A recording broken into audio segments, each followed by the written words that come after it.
So basically I'm going to try and do some interesting parts to this as we come past Westminster. No, it's not Westminster Bridge. It's Tower Bridge from Bridgecraft Acorn. Another interesting boatyard, been with them before on Westminster Bridge.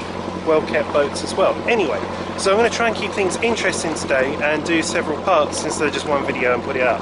We'll see how that goes. I have no idea if you can hear me because I'm holding the camera outside and away from me. This is day 3 of the Captain's Blog. Now it's called the Captain's Blog from now on because I am the captain. God damn it, I'm not the second officer. I'm driving the boat. Or helming. Or captaining. Whatever you want to call it. What I'm looking at before me to the front is what looks like hell on earth. Let's just show you. There's lots of things with rags and sticks and they're all going all over the place and I've got to navigate through that. God help us. So like you get me like, cause like up here, yeah, like there's always like things like trees and water. It's like whatever, man, like you like, well, from where I'm from, yeah, like in the hood, yeah, right, like we ain't got no trees, water like this, like trees maybe going around this state, whatever, like water in the gutter, yeah, you get me though that. Because it's like, come up here, like, but you get bare judgment up here, like, because people looking at you hood rat and they go like, oh no, like, I ain't gonna go and mess with him. But we ain't so bad, you know. Don't hug a hoodie though. Don't hug no hoodie. Because we'll go back, we'll fight back. You know what I'm saying, like. But anyway, so like, I'm going down my boat, like I got my bitches in the back. And I see over here, like, there's this thing, like, it looks like some, I don't know, chimney or something like this, like, you know what I mean, blood, like. So I'm gonna go and check this out, like. Because it's like some Benet Abbey shit, I don't know what the hell it is, man. But like my teacher said go down there and like do some work on it or something. I'm like alright, whatever. You know what I mean? Like, so say going back in like, you know, fenders or whatever, innit? So I've got to come out countryside. Like my mate Benny Murphy, he says come out here, like, you know, I have a boat. Well, Boatyard one happy. Like where you from? Like Stratford. He's like Stratford, like East London. I was like, yeah, damn ghetto, damn right. Like I got on the train, come up Norwich. It's like well bad up here. Anyway, like, so like this is like Captain's Blog, yeah. Some dude called like London Rascal, yeah, he's like well safe, like, so I watch him, yeah, because he's good like that, you know what I'm saying, like. Anyway, like, so I'm gonna have to do this sort of thing, so stay safe, yeah. Alright, peace. This is male engineering for you, okay? This is an old-fashioned can opener, and this is a can of hot dogs, and I want the hot dogs. But the can opener isn't playing ball with the can because the lip of this particular can is quite tall. I think that's why. I haven't used one of these since I was a little kid. So I think I've figured it out, but I'm not 100% sure. So we've made a hole. So let's just let's come back to this a second. Right, see, that goes in like that, but then that's not gripping. Not doing actually bugger all. And you know what? I usually bring my own can opener, but not this time. See, what I did was I sort of did this, hooked that over like that, and then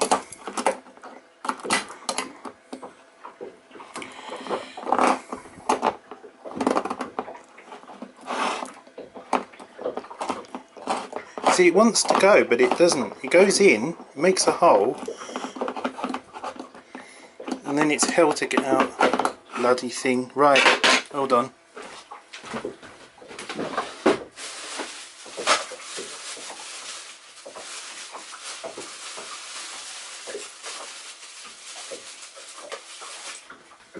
I'm going to have these hot dogs, so now we've gone for the screwdriver approach.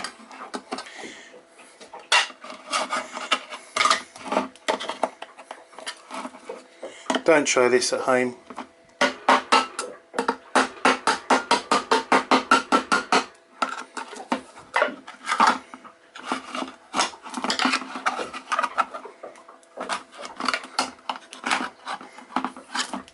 Oh, look at that, it's working. Come on, you. Come on, my son. I only need enough space to get to one hot dog and then we can get the rest out. But I don't want to end up in A&E with a stab wound.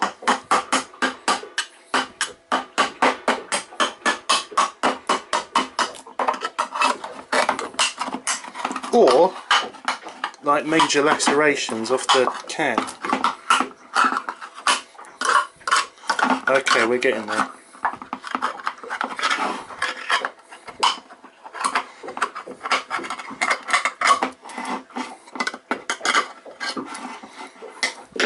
At this point, food hygiene goes out the window. But I think that now, you just see that without tipping everything. That's how you open a can on a boat. Right, now get a fork and a plate.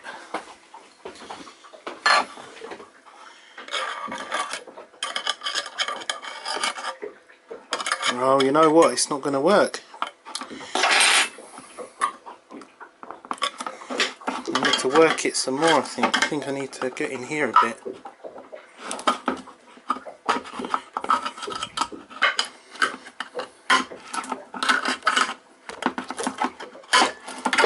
Oh, well, this is how you work it. This is how you open a can with a screwdriver. Right, come on. So close.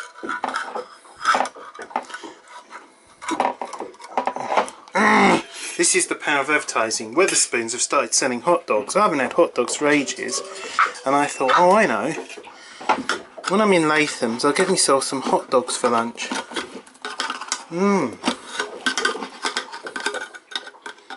Didn't think it was going to be like this though. People are texting me. Go away, people. I'm having a food crisis.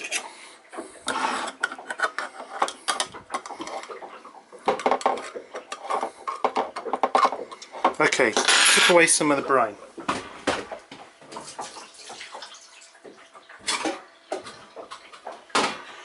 I've got one out.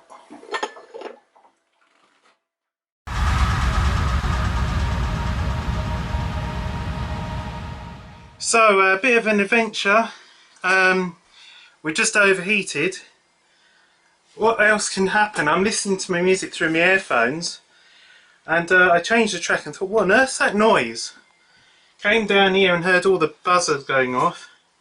So the temperature was 90, and you know, it shouldn't be higher than 85. Because I know where this is now, this is run out of water. So I'm waiting for the engine to cool down. Mud wait is over, we're on the Ant. Just here. I was going to go and moor up there, but because we're on the bank it's okay here. So I think I'll do it up with the water and then go to Ludham, moor up at Ludham, and or just let it just cool down a bit. But yes, adventurous. This holiday, bad luck. Anyway, so time is 3:45. So I said if anything else happens I'll come back to you. I wasn't expecting this to happen. Anyway, that's all for now, bye. So we've got that broken belt, this broken belt, this belt's not broken but it's all twisted, and this belt here is broken. Yeah, this is the water pump. So, gosh, what the hell now? Do I go for Ludham with all of this? Let it cool down and see how far it is to Ludham or not? I'm not quite sure. I think probably get Richardson's to Ludham Bridge Boatyard, borrow a boat from there and come here maybe. Oh, it's just not my holiday, is it?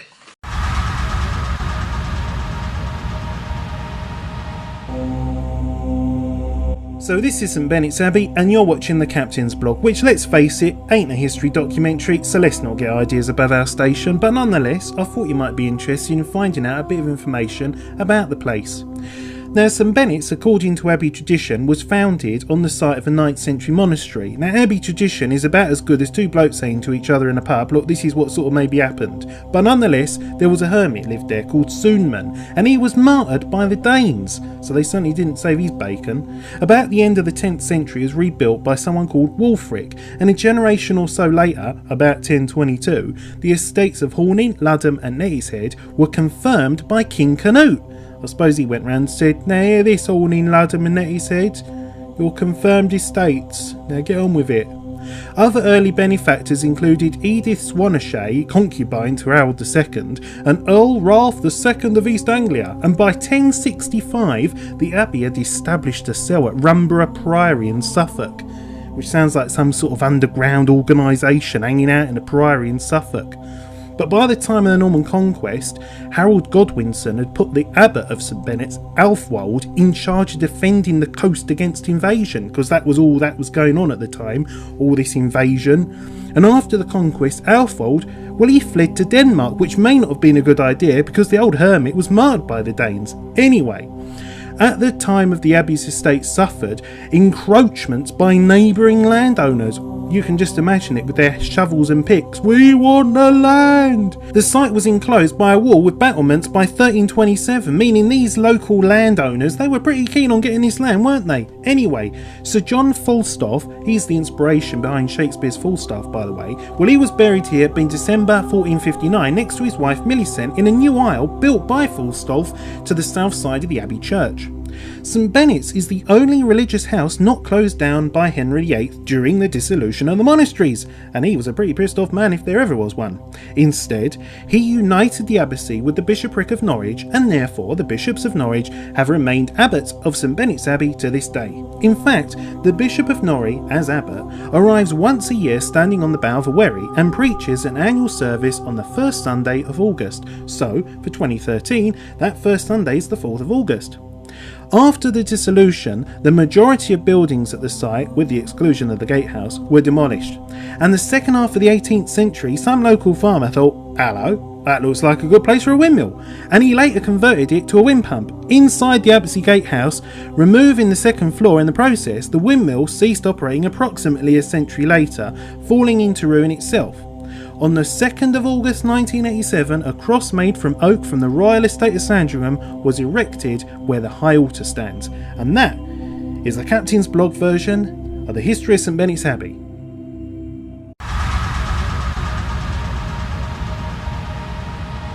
Because I did a very stupid, very foolish thing. I left my camera, this Sony DSC-WX7, outside in the rain on the upper helm seat last night. Okay, so the reason why I'm recording this on this big camera here is because the blog camera, this is the one I use for the Captain's blogs, I left it outside and it rained all night, and it wasn't just like a little bit wet, as you can see. I've just discovered, where's my camera? Going looking for it. It's very wet. It's all behind the screen. So there's not going to be any more Captain's vlogs. But wait, it's a Sony. Surely it wouldn't still work. Let's see. Yep, it still works just fine. The Captain's vlogs will continue.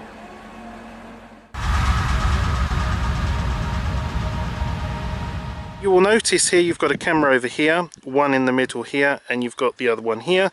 This large pole is the mooring hook, and on top of that is our 180-degree PTZ pan tilt zoom camera that's going to be giving us amazing views of the marshes. That will have to come down as we passage through Great Yarmouth under the bridges, and possibly even at Reedham as well.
space behind. Not sure how we're going to get in here.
So here we are in Herbert Wood's boatyard. I've just done a quick clean down of the boat.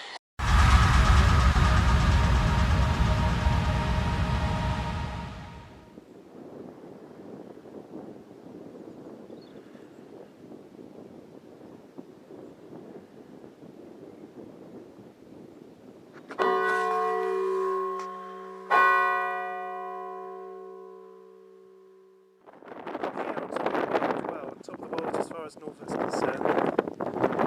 It's pouring with rain, and I'm next to this big metal thing, so don't want to be here too long. So, more later.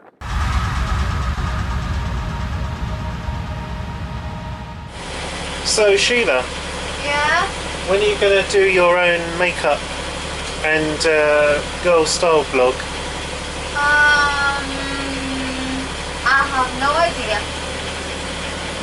I'm not really into it. You're not really into it? No. You could have fooled me. Why? Look, I mean, I'm not a girl. Yes. But isn't this here? Oh, look at that. It's not chocolate, it's actually... a bronzer. It's a bronzer. But does it smell of chocolate? It does. You see, it smells of chocolate. It bronzes your face. Yes. Whatever next?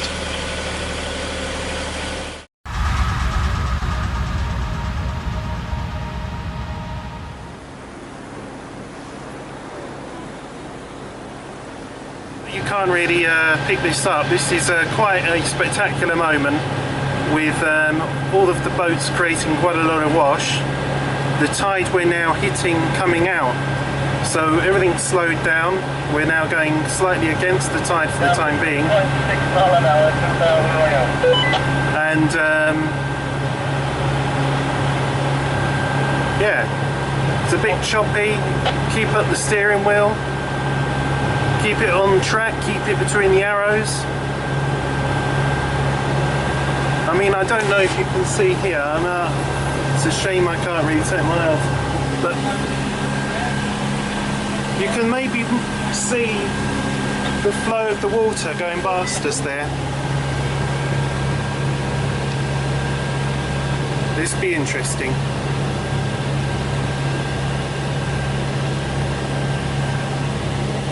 doing 3 miles an hour.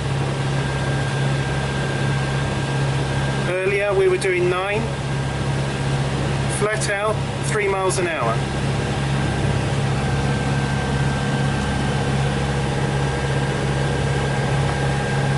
Look at this. It's like a whirlpool.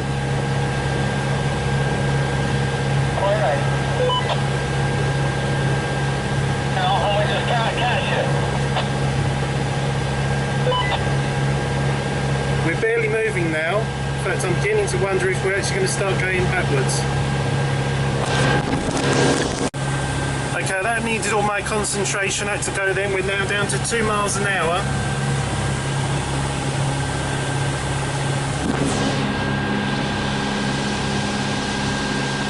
We're barely moving against the tide, as you can see. It's like an absolute torrent coming down the Bure here.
Around me are familiar faces, worn out places, worn out faces, bright and early for the daily race.